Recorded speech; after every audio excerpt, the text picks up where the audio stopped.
네, 안녕하십니까. 저는 현병찬 목사입니다. 저는 신촌에 있는 창천감리교회를 섬기고 있고요.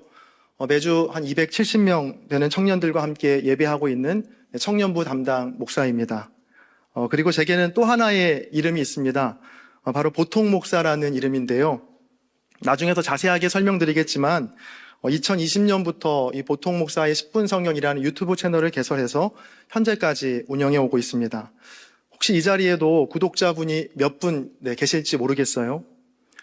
사실 개인적으로 오늘까지도 참 많이 고민하고 기도했습니다.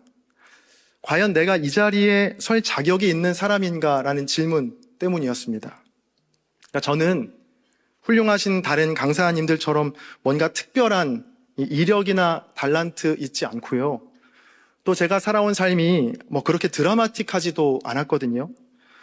지극히 평범한 삶을 살아온 보통 목사인 내가 이렇게 특별하고 귀한 자리에 서서 1시간 동안 성도님들과 나눌 이야기가 있을까? 참 얼마나 고민하고 또 기도했는지 모릅니다. 그러다가 문득 주님께서 제게 이런 마음을 주시더라고요.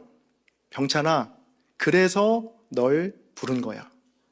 그러니까 주님께서 저를 오늘 이 자리에 세우신 것은 나와 같은 평범한 사람, 저와 같은 보통의 성도들을 위로하시고 만나주시기 위해서 부르셨다라는 생각이 들면서부터 두렵고 떨렸던 마음이 다시금 기대와 소망으로 바뀌게 되었습니다. 혹시 왜 이렇게 내 인생은 다른 사람처럼 드라마틱하지 않을까?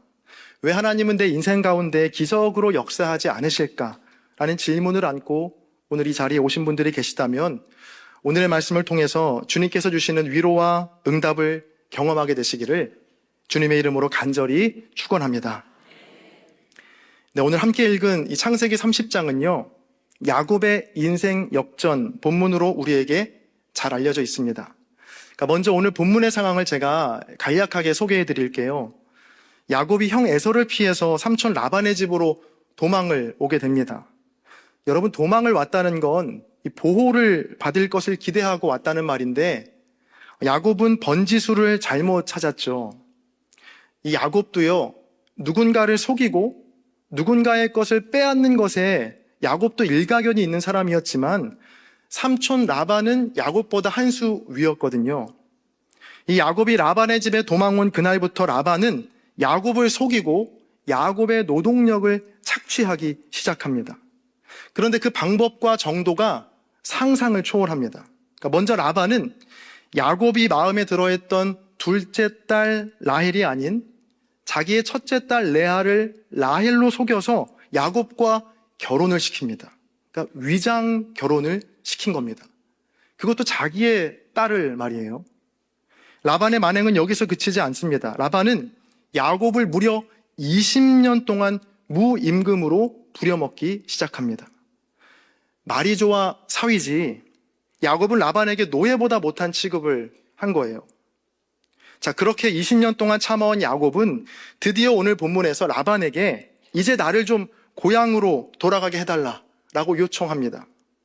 자, 그러자 라반은 야곱에게 네가 원하는 만큼의 품삯을 줄 테니까 떠나지 말고 내 곁에 있어달라라고 제안하죠. 여러분, 야곱에게 드디어 20년 만에 기회가 찾아온 겁니다. 어떤 기회요? 20년 동안 을이었던 야곱이 이제 갑이 되어서 라반에게 유리한 제안, 유리한 조건을 건넬 수 있는 절호의 기회가 야곱에게 찾아온 거예요. 만약 제가 야곱이었다면 라반에게 가축의 절반을 달라고 하거나 아니면 크고 튼튼한 양과 염소만 선별해서 내가 가져가겠다라는 제안을 할 법도 한데, 그런데 야곱은요, 굉장히 이상하고 굉장히 특이한 제안을 라반에게 합니다. 그게 뭐냐면 이 라반의 가축대 중에서 양은 점이 있거나 검은 양을 나에게 달라고 제안하고요.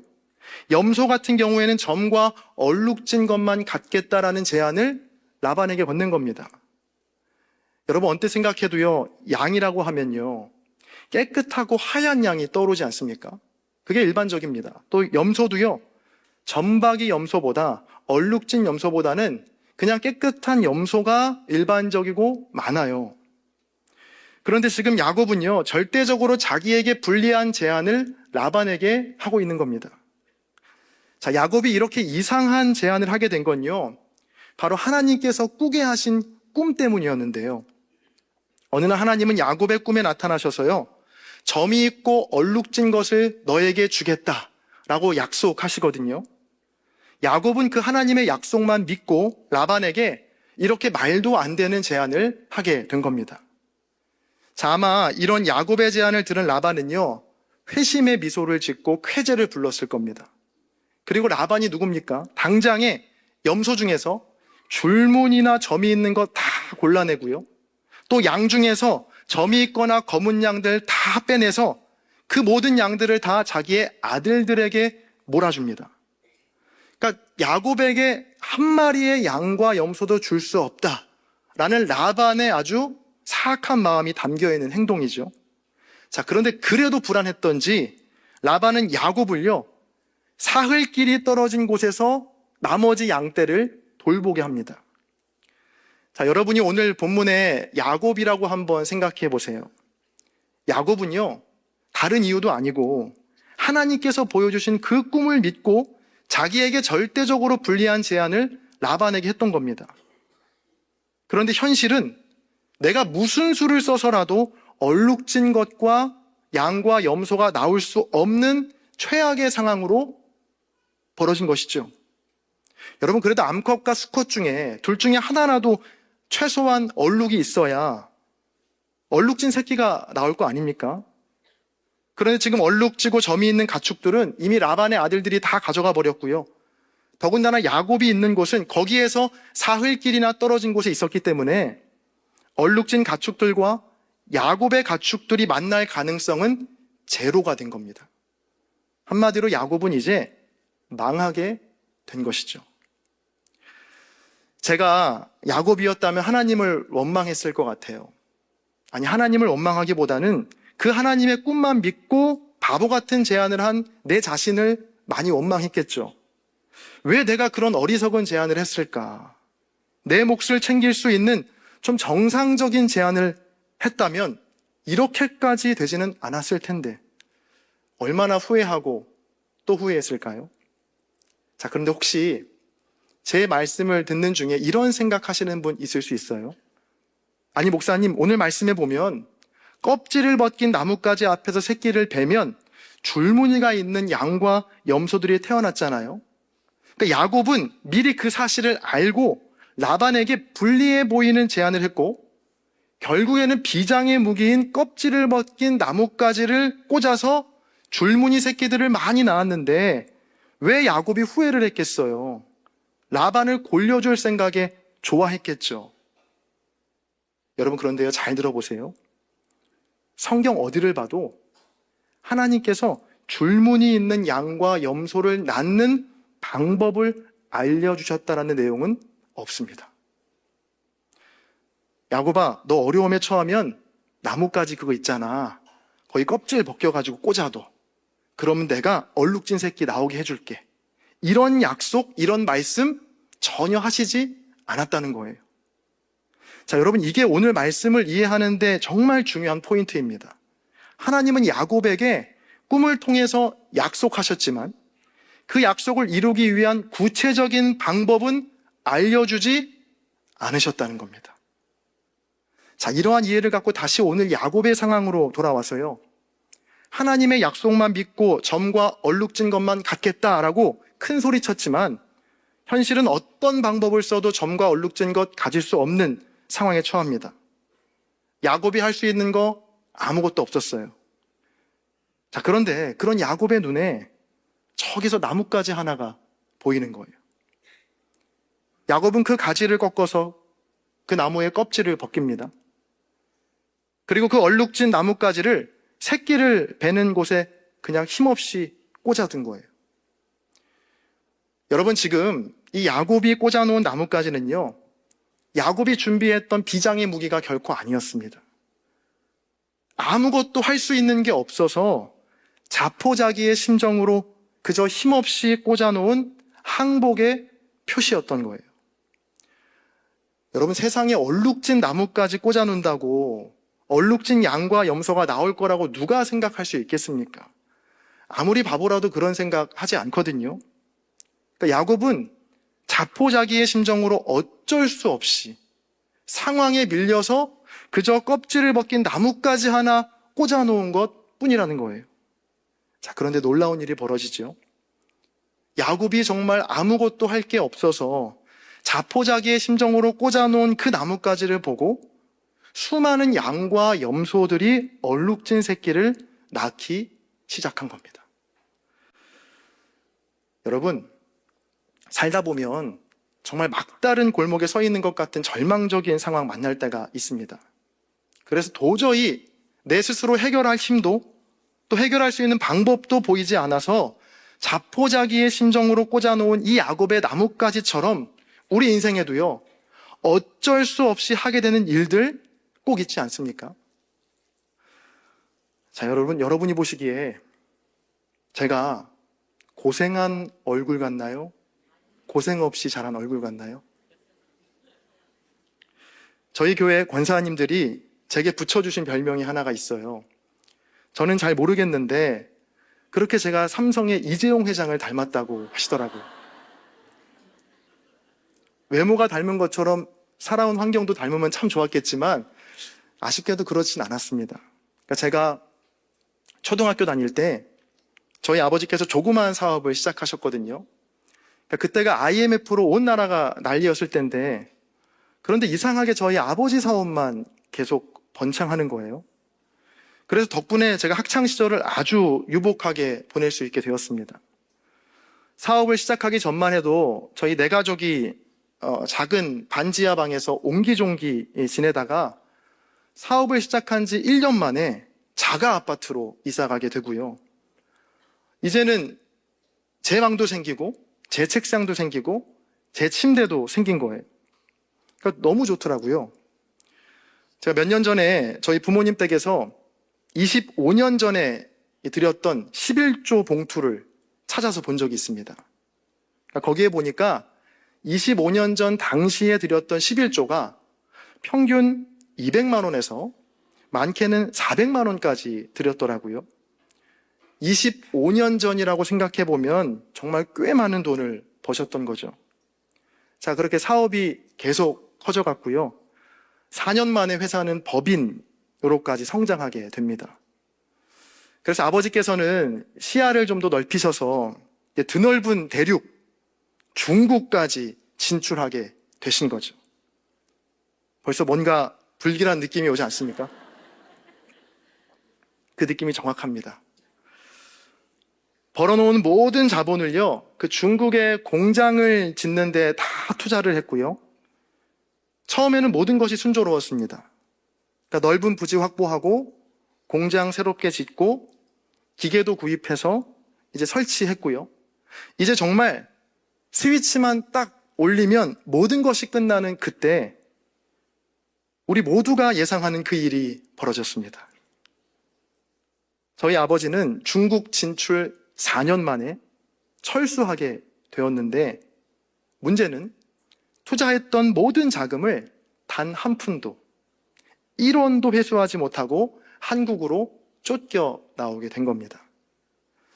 자, 그날 이후로 모든 것이 빠르게 바뀌었습니다. 온 가족을 태우고 다니던 좋은 자동차도 사라지고 제 방과 제 책상과 제 침대, 모든 것이 신기루처럼 사라지기 시작했습니다. 당시 고등학생이었던 저는 이런 변화가 믿어지지 않았고요. 또 믿고 싶지 않았습니다. 왜냐하면 저희 온 가족은 그 어느 때보다 뜨겁게 신앙생활을 이어오고 있던 중이었거든요. 새벽 기도회, 수요 예배, 금요 예배, 주일 예배, 가정 예배 빠지지 않았고요. 또 수입의 대부분을 교회에 헌금하시고 또 선교를 위해서 사용하셨거든요. 자, 그런데 그 결과가 파산인 겁니다. 자, 그래서 고등학교 시절에 제 꿈은요, 다른 거 아니었습니다. 교회에서 11조 가장 많이 하는 장로님이 되는 게 제 꿈이었습니다. 어려서부터 그런 아버지의 모습을 보기도 했었고, 또 기울어진 그 사업을 어떻게든 나라도 공부해서 뭔가 일으켜보고 싶다라는 마음이 있었거든요. 그래서 재수도 했고요.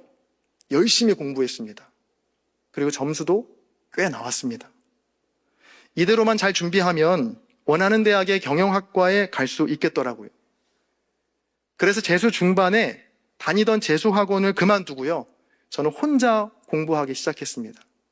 그러니까 혼자 공부해도 충분히 잘할 수 있겠다라는 확신이 생겼었거든요. 여러분, 옛말에 부자는 망해도 3년은 먹을 것이 있다는 말이 있습니다. 제가 재수할 때 집이 많이 어려워진 상황이었지만 아버지가 그때 오피스텔 하나를 그래도 갖고 계셨거든요. 그래서 그 오피스텔에서 저는 혼자 재수 공부를 시작하게 됩니다. 어느 날 밤 비가 오는 밤이었습니다. 그러니까 그날도 밤 늦게까지 공부하고 잠깐 눈을 붙이려고 누웠는데 갑자기 제 마음에 문득 기도해야겠다라는 마음이 들더라고요. 그래서 일어나서 무릎을 꿇고 기도하기 시작했습니다. 벌써 20년도 더 지난 일인데 아직도 그날의 장면이 생생합니다. 비가 추적추적 내리는 밤이었고요. 밖에는 자동차들이 쌩쌩 달리는 소리가 들렸고요. 그 작은 오피스텔 방 안에서 무릎을 꿇고 기도하는데 이런 음성이 들리는 겁니다. 병찬아, 지금까지는 너를 위해 살아왔지만 이제부터는 나를 위해 살아볼 수 있겠니? 이게 무슨 소리지? 하면서 눈을 떴습니다. 혹시나 하는 마음에 눈 뜨고 기도했습니다. 자, 그랬더니 역시 같은 음성이 들리는 거예요. 병찬아, 지금까지는 너를 위해 살아왔지만 이제부터는 좀 나를 위해 살아볼 수 있지 않겠니? 이게 바로 주님의 음성인가? 라는 생각이 들자마자 그때부터 눈물이 쏟아지는데, 여러분, 제가 웬만해서는 눈물을 잘 흘리지 않거든요. 제가 얼마나 눈물이 없냐 하면 제가 두 아들이 있습니다. 그 두 아들의 소원이 뭐냐면 울고 있는 아빠를 보는 거. 이게 지금까지 소원인데 아직도 이루어지지 않았어요. 제가 눈물이 없는 이유가 뭘까 생각해 보다가 오늘 말씀을 준비하면서 깨닫게 되었습니다. 20년 전 그 오피스텔에서 제가 평생 흘려야 할 눈물을 다 흘렸기 때문입니다. 그날 눈물, 콧물 얼마나 흘렸는지 모릅니다. 그러니까 캄캄한 밤부터 울기 시작해서 이제 동이 틀 때까지 울기 시작했으니까, 울었으니까 정말 많이 울었습니다. 자, 그날 이후로 제 삶의 방향은 완전히 바뀌었습니다. 다음 날부터 어떻게 살아야 하나님을 위해 사는 걸까? 라고 열심히 찾아보기 시작했습니다. 그러니까 하나님은 나를 위해 살아보지 않겠니라고까지만 말씀하셨고요. 네가 어느 대학을 가야 되고 어느 과를 가야 되는지라고 말씀하진 않으셨거든요. 자, 그래서 구체적인 방법까지는 말씀해 주시지 않아서 저는 열심히 찾아보기 시작했어요. 마치 오늘 본문의 야곱처럼요. 그렇게 찾고 찾다가 발견하게 된 게 안타깝게도 신학교였습니다. 제 진로가 경영학과에서 신학과로 완전히 바뀌게 된 거예요. 제가 은혜 받고 이제 신학교를 가겠다라고 하니까 먼저 부모님이 반대하셨고요. 재수학원 친구들은 뭐 그런 학교도 있냐라고 저를 놀렸습니다. 자, 그래도 제 마음은 흔들리지 않았습니다. 왜냐하면 분명히 그날 밤 난 하나님의 음성을 들었고 이것이 하나님을 위해 사는 길이라고 확신했기 때문입니다. 그리고 내심 아주 조금이지만 내가 신학교에 가면 어려운 집안 사정도 좀 좋아질 것 같고 기울어진 아버지의 회사도 다시 하나님께서 일으켜 주실 것 같은 막연한 기대도 제 안에 솔직히 있었습니다. 자, 그렇게 저는 신학교에 들어가게 됩니다. 자, 그런데 이게 웬일입니까? 제가 신학교를 가겠다라고 결심한 그 날부터 아버지의 회사와 집안 사정이 급격하게 나빠지기 시작했습니다. 사정이 얼마나 나빠졌냐면 하나 남은 오피스텔도 다 처분하고 정말 이젠 빈털터리가 되어서 제 신학교 등록금을 전혀 지원해 줄 수 없는 상황까지 오게 된 거예요. 자, 그래서 저는 오늘 본문의 야곱의 심정이 너무나 이해가 가요. 하나님 말씀 듣고 라반에게 불리한 제안 자신 있게 했는데 막상 펼쳐진 상황은 전혀 그 약속을 이룰 수 없는 상황으로 계속 치달았거든요. 또 하나님은 구체적인 방법도 알려주지 않으셨어요. 어떻게 해야 얼룩진 것을 낳을 수 있는지 그 방법도 알려주시지 않았기 때문에 그래서 야곱은 나뭇가지 하나 꺾어서 문인해서 새끼 베는 장소에 그냥 꽂아둔 거예요. 저도 똑같은 상황이었습니다.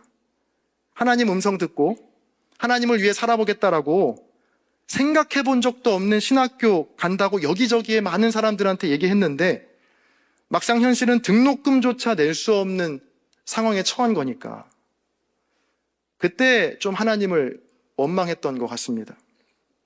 이렇게 원망했어요. 하나님, 여러 간증들 들어보면 보통 이런 타이밍에는 한 무명의 권사님이나 장로님이 4년 동안 등록금을 대주신다거나 아니면 아버지의 사업이 드라마틱하게 좋아져서 돈 걱정 없이 신학 공부할 수 있게 되거나 뭐 이런 기적들이 다 일어나던데 왜 내 삶에는 이런 기적이 없는 거죠? 얼마나 불평했는지 모릅니다. 자, 그렇게 불평하고 원망하다가 마지못해 야곱처럼 저도 나뭇가지 하나를 꽂았는데 그 나뭇가지가 뭐였냐면요. 제게는 바로 공부와 근로였습니다. 그때는 지금처럼 이 국가장학금이 활성화되지 않아서 특히 신학대학교에서는 국가장학금이 없었거든요. 그래서 저는 매 학기를요, 학자금 대출로 빚을 져서 등록금을 계속 충당했습니다. 자, 그런데 이렇게 눈덩이처럼 이제 불어나는 빚을 한 푼이라도 줄일 수 있는 방법은요, 다른 거 없었고요. 공부 열심히 해서 성적 장학금을 받거나 아니면 학교에서 일하는 근로를 통해서 돈을 벌거나 저한테는 이 두 가지 선택지밖에 없었던 거예요. 제가 서대문구에 있는 감리교 신학대학교라는 곳을 나왔는데 신학교 시절 저를 기억하는 제 친구들은요, 제가 공부를 정말 좋아하는 학구파 학생이라고 오해합니다.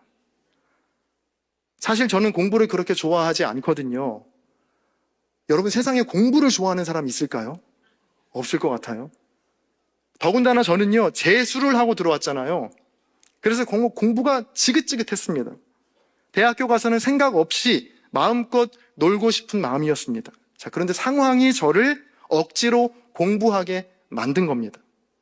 그러니까 당장 내가 이번 학기에 성적 장학금을 받지 못하면 빚이 계속 쌓여가니까 어떻게든 그 빚을 없애보려고 억지로 공부했던 거예요. 그래서 제 대학 생활을 돌아보면 다른 추억 없고요.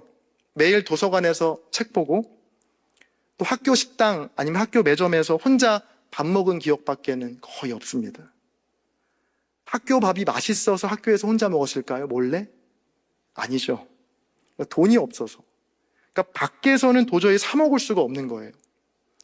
여러분, 친구들과 밖에서 밥 먹으면 밥만 먹나요? 밥 먹고 뭐 커피도 마시고 뭐 어디 놀러도 가고 이러잖아요. 근데 차마 그럴 돈이 없어서 못 가는 건데 친구들한테는 돈이 없어서 못 간다는 이야기는 자존심 때문에 하지 못하고 나 공부해야 돼. 나 책 봐야 돼. 라는 핑계로 혼자서 계속 밥을 먹었던 거예요. 지금 생각해보면 참 웃긴데요. 학교 식당이나 매점에서 제가 혼자 밥을 먹을 때 나는 돈이 없어서 혼자 먹는 게 아니다 라는 것을 보여주려고 항상 책을 보면서 밥을 먹었습니다. 자, 그런데 그것만으로는 대출을 갚을 수가 없더라고요. 자, 그래서 학교에서 근로도 했는데요. 여러분, 학교에서 하는 근로가 정말 다양하거든요. 뭐 도서관 근로도 있고요. 뭐 교무처 근로도 있고요. 아니면 외부 기관에서 하는 근로도 있고 다양하게 있습니다. 그런데 제가 선택한 근로는요, 청소하는 근로였습니다. 청소 근로. 아침 일찍 수업을 시작하기 전에 강의실에 있는 쓰레기 치우고 강의 다 마치면 그 빈 강의실에 들어가서 강의실 칠판을 닦고요. 칠판지우개 털고 강의실에 있는 쓰레기 다 모아서 이 쓰레기 봉투에 넣어서 그 쓰레기 봉투를 학교 운동장에 있는 쓰레기장까지 가서 버리는 거. 이게 바로 청소 근로의 역할이었습니다. 사실 근로 중에 이 청소 근로가 제일 폼이 안 납니다. 그러니까 뭔가 도서관이나 교무처에서 근로하고 있으면 뭔가 교직원 느낌도 좀 나고, 뭔가 태가 나고, 뭔가 이지적이고 뭔가 폼이 나거든요. 근데 청소 근로는 절대 아닙니다. 학생들이 강의 마치고 다 즐겁게 뭐 책 하나 들고 놀러 가는 그 길에 빨간 목장갑 끼고 냄새나는 큰 쓰레기 봉투 들고 그 학생들 사이를 지나가서 쓰레기장으로 가야 하는 청소 근로였기 때문에 힘든 건 둘째치고 창피해서 별로 인기가 없는 근로였습니다. 그런데 저는 그 청소 근로가 정말 좋았어요.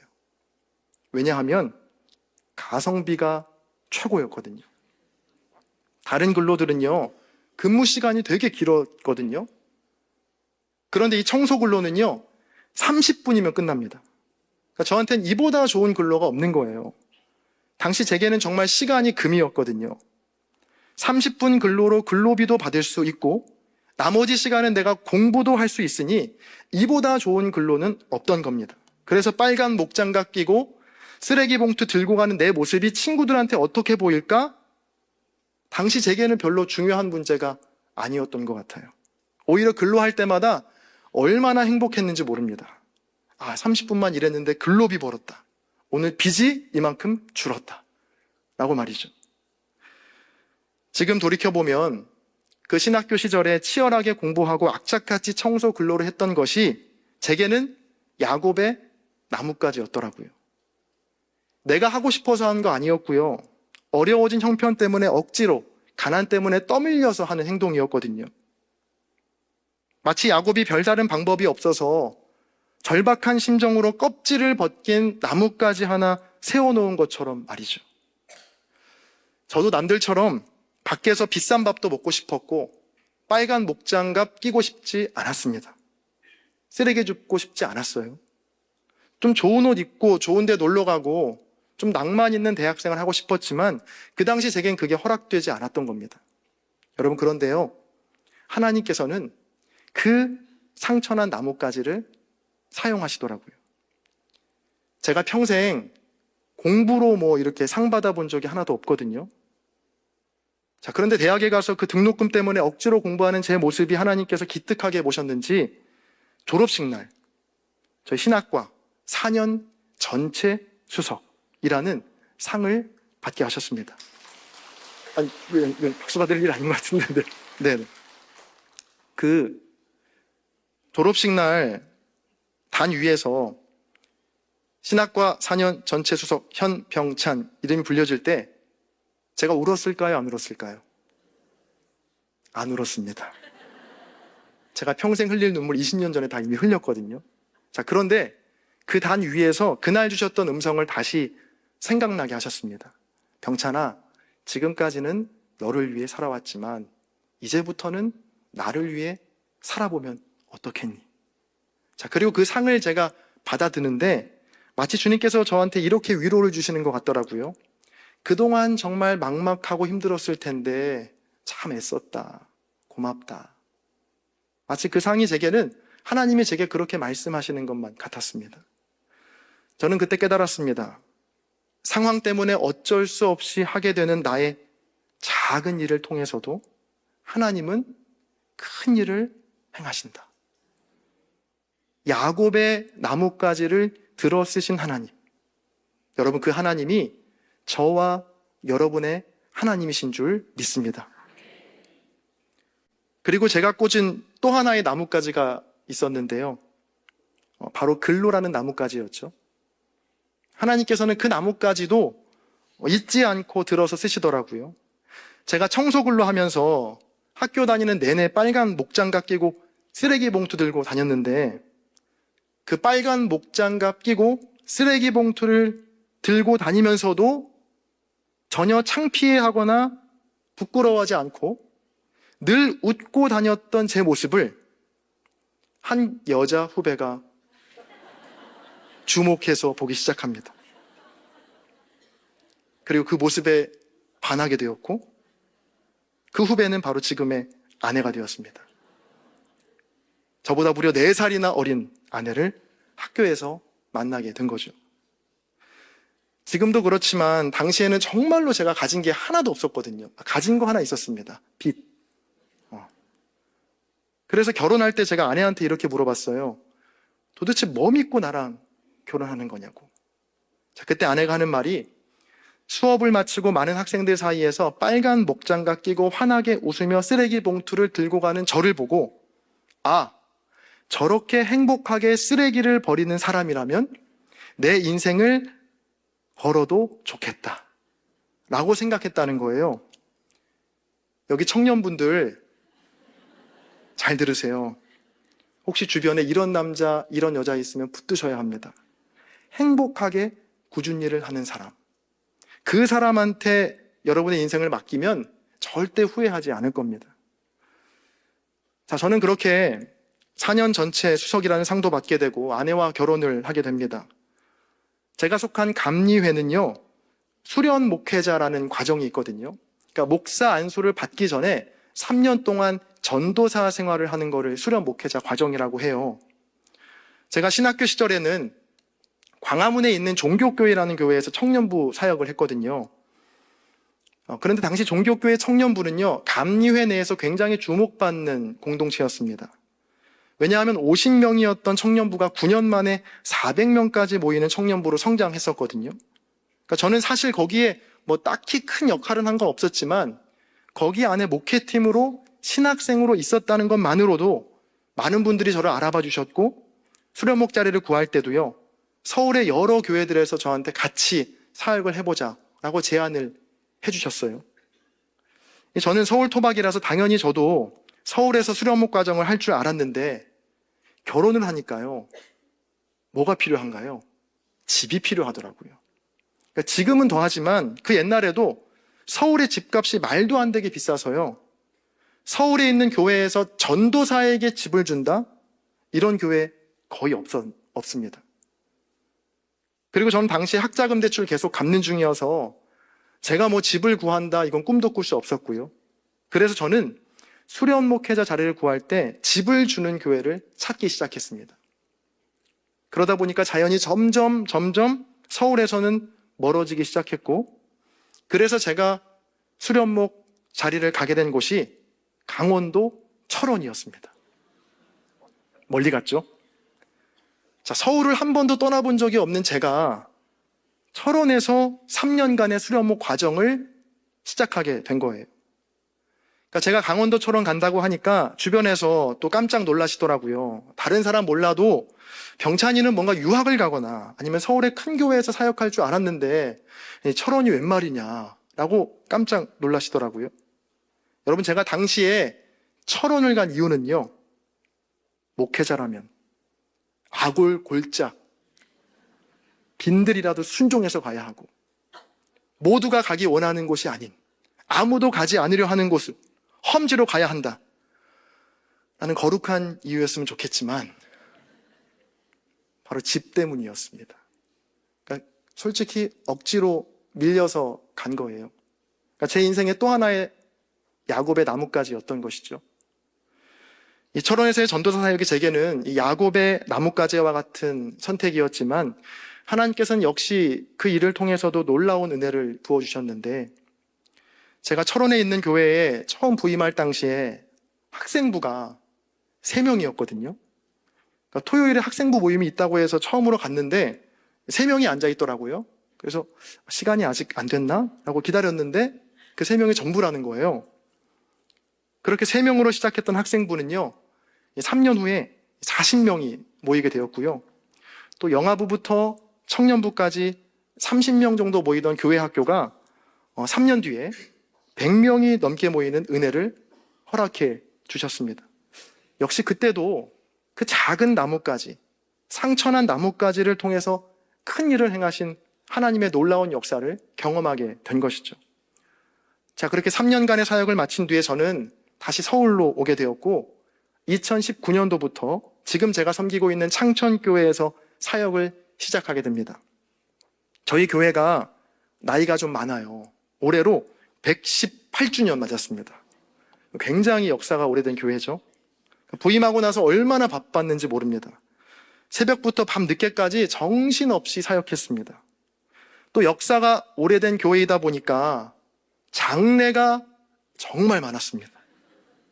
여러분, 장내가 몰릴 때는요, 제가 세 끼 밥을 각각 다른 장례식에서 먹을 정도로, 하루에 장례가 뭐 3건이 겹칠 정도로 굉장히 장례가 많았고 정신없이 1년 동안 지냈던 것 같아요. 그러다가 2020년에 전 세계를 강타한 불청객 하나가 찾아오죠. 바로 코로나 바이러스였습니다. 부임하고 1년 동안 정신없이 새벽부터 늦은 밤까지 계속 달려오던 제 일상이 그 코로나 바이러스로 완전히 멈춰버리게 된 거예요. 벌써 옛날 일이 되어버렸지만 여러분, 당시에는요, 신방은 물론이고 예배도 이거 대면으로 드리냐 비대면이냐 이런 논의를 할 정도였으니까 제가 하는 사역들의 범위가 완전히 줄어든 거예요. 그러니까 솔직히 주님 죄송합니다. 처음에는 좋았습니다. 왜냐하면 조금 쉴 수 있었으니까요. 그때까지는 저희 아이들 얼굴 보기도 힘들었거든요. 그런데 그것도 잠시였고요. 그렇게 조금 편하게 한두 주를 지내다 보니까 제 안에 좀 무력감이 생기더라고요. 난 분명히 목사인데 목사로서 해야 하는 일을 못하고 있다 보니까 나는 누구고 왜 난 여기 있지라는 생각이 계속 들더라고요. 자, 그렇다고 제가 그 순간에 사람들을 모아서 뭐 성경 공부를 할 수 있는 상황도 아니었으니까 그래서 하게 된 게 바로 유튜브였습니다. 유튜브도요, 제가 뭔가 거대한 꿈과 뭐 비전이 있어서 자신 있게 시작한 거 절대 아니었고 그냥 목사로서 할 수 있는 것이 없어서 그냥 그 유튜브로라도 말씀을 전하는 일을 해야겠다라는 생각으로 시작하게 된 것이죠. 그러니까 제 인생의 또 하나의 야곱의 나뭇가지였던 겁니다. 아내와 회의를 시작했습니다. 채널의 이름을 뭐라고 지을까? 후보들이 여러 가지 있었습니다. 말씀 곳간, 설교 창고, 묵상 맛집, 뭐 여러 이름들을 놓고 고민하다가 10분 성경이라는 이름으로 정하게 되었어요. 그러니까 뭐 긴 설교들은 이미 유튜브 안에 다 많이 있으니까 한 10분 정도 되는 짧은 성경 관련 영상을 한번 올려보자라는 마음으로 시작하게 되었습니다. 이렇게 채널의 이름을 정하고 나니까 유튜브 안에서 불릴 제 이름, 나는 뭐라고 불리면 좋을까? 제 이름을 고민하기 시작했습니다. 그러다가 정하게 된 이름이 바로 보통 목사였습니다. 보시다시피 제가 뭐 특별하게 얼굴에 은사가 있는 것도 아니고 뭐 목소리가 굉장히 좋고 뭐 이런 거 전혀 아니거든요. 지극히 보통이기 때문에 보통 목사라는 이름을 붙였고요. 또 이 보통이라는 말이 한자로 두루보의 통할통인데 하나님의 말씀을 두루 모든 사람들에게 통하는 목사가 되고 싶다라는 마음으로 짓게 된 거예요. 자, 그렇게 2020년 3월에 이제 보통 목사 10분 성경 유튜브에 제 첫 영상을 올리게 됩니다. 이 영상을 올릴 때 긴장이나 기대 전혀 하지 않았습니다. 그러니까 코로나 상황에서 이렇게라도 그냥 말씀을 준비하고 나눠야 내가 살 수 있을 것 같아서 시작한 일이었기 때문에 뭐 그런 거 기대하거나 긴장하거나 전혀 없었어요. 여러분, 유튜브에 얼마나 많은 영상들이 있습니까? 연예인들이 하는 유튜브도 얼마나 많은데 이렇게 평범하게 생긴 목사가 성경 이야기를 하는 유튜브를, 그 영상을 누가 보고 싶어 하겠어요? 여러분도 잘 안 보시잖아요. 자, 그렇게 그냥 매주 한 개씩 영상을 올리기 시작했습니다. 유튜브 처음 시작하면 보통 다른 채널에 찾아가서요, 맛구독, 서로 구독해주는 거 뭐 이런 것도 있어요. 그러니까 내 채널과 비슷한 성격의 채널에 찾아가서 그 사람과 함께 댓글로 소통하고 같이 서로 구독해주면서 뭐 구독자를 쌓아가고 뭐 이런 스킬이 있습니다. 자, 그런데 저는 그런 것도 전혀 하지 않았고 그냥 매주 하나씩 영상만 올린 거예요. 자, 그러다가 이 구약 30분 총정리라는 제목의 영상을 제가 올렸고요. 한참 지난 후에 어느 날 갑자기 그 영상의 조회수가 폭발적으로 증가하기 시작한 걸 제가 확인했어요. 그 속도가 얼마나 빨랐냐면 자고 일어났더니 그 영상이 조회수가 100이었는데 다음날 뭐 5,000이 돼 있고 그 다음날 뭐 10,000이 돼 있고 그 다음날 뭐 100,000이 돼 있고, 그러니까 자연히 구독자도 뭐 100명에서 1,000명으로, 뭐 1,000명에서 2,000명으로, 또 10,000명으로 이렇게 계속 순식간에 늘어나더라고요. 자, 지금 그 영상 조회수를 제가 어제 한번 확인해 봤거든요. 벌써 105만 회가 되었더라고요. 그리고 보통 목사의 10분 성경 채널의 구독자는 아까 소개 받으셨듯이 7만 6천 명이 되었고요. 여러분, 제가 이래봬도 7만 유튜버입니다. 근데 아직 놀랄 일이 하나가 더 있는데요.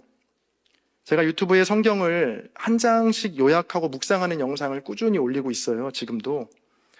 근데 그때 마태복음 한 장 묵상 영상이 이제 거의 다 끝나갈 무렵에 이 규장 출판사에서 연락이 와서 작년 4월에는 보통 목사의 10분 성경 마태복음이라는 책을 또 출간하기도 했습니다.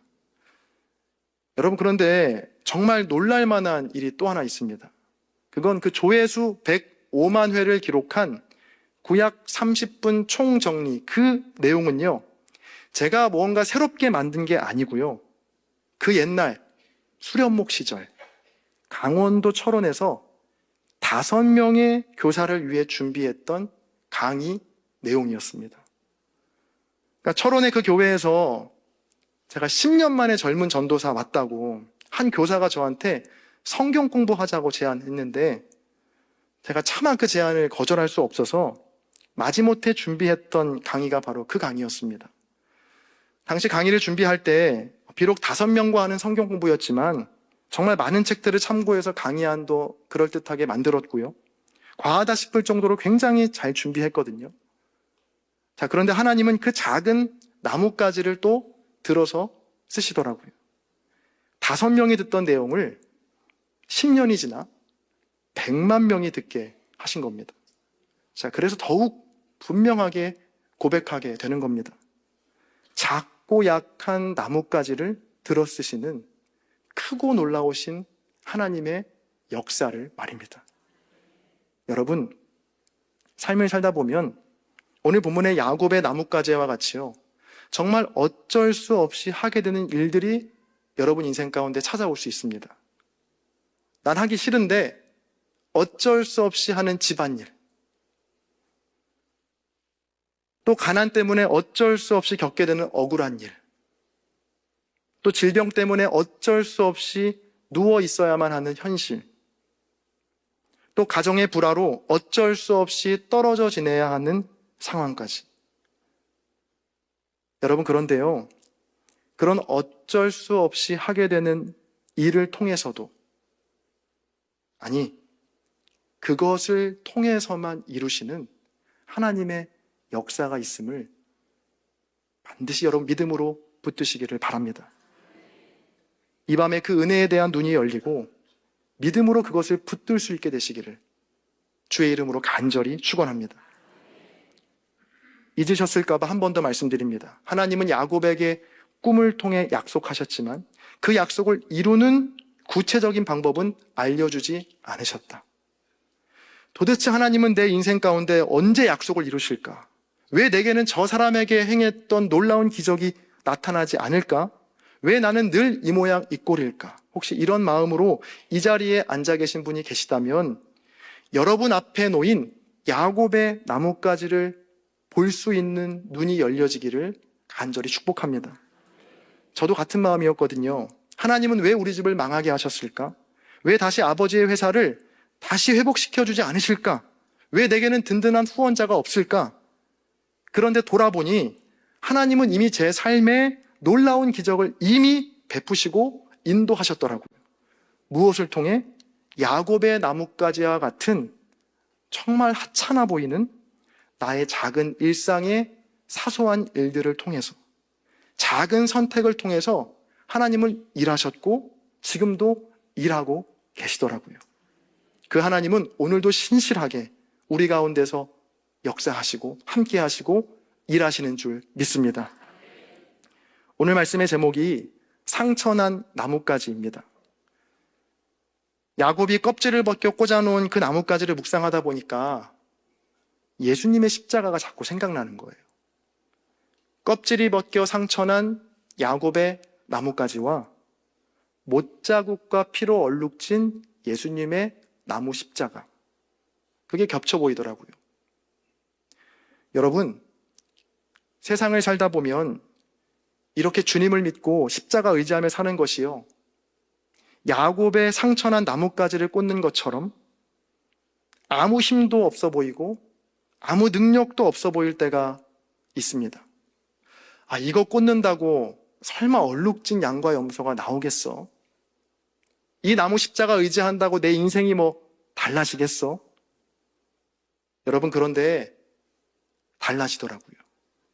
그리고 바꿔주시더라고요. 저주와 실패의 상징이었던 상처난 그 나무 십자가를 통해 온 인류를 구원하신 하나님께서 저와 여러분의 인생도 능히 구원하실 줄 믿습니다. 때로 나의 인생이 어둠 속으로 빨려 들어가는 것만 같고 사방이 막혀있다라고 생각될 때 오늘 본문의 야곱의 나뭇가지를 여러분 꼭 기억하십시오. 내가 할 수 있는 아주 사소해 보이는 일부터 여러분 정성으로 한번 다시 시작해 보세요. 저는요, 아무것도 할 수 있는 힘도 상황도 안 돼요. 전 못해요. 그렇다면 여러분 기도의 십자가라도 꽂아 보십시오. 아무리 하찮아 보이는 나뭇가지와 같은 일이라도 그것이 하나님의 손에 붙들리면 하나님의 약속을 이루는 놀라운 축복의 도구, 축복의 통로가 될 줄로 믿습니다. 이러한 믿음으로 어떤 순간에도 여러분 주님을 신뢰하시고 사랑하시는 주의 자녀들 다 되시기를 주의 이름으로 간절히 축원합니다. 제가 기도하겠습니다. 상처난 나무 십자가에 달려 죽으신 예수님, 골고다 언덕에 꽂힌 그 십자가로 인해 우리의 삶이 구원받았음을 믿습니다. 세상이 보기에 아무것도 아닌 나무 십자가가 온 인류를 살렸듯이 연약한 우리의 모든 문제들도 주님 손에 붙들리면 놀라운 축복의 도구가 될 줄로 믿습니다. 야곱의 나뭇가지를 통해 놀라운 일을 행하신 주의 역사가 우리의 삶과 가정, 특별히 다니엘 기도성에 사모하며 나온 성도들 가운데 나타나게 하여 주옵소서. 감사드리며 우리 주 예수 그리스도의 이름으로 간절히 기도합니다.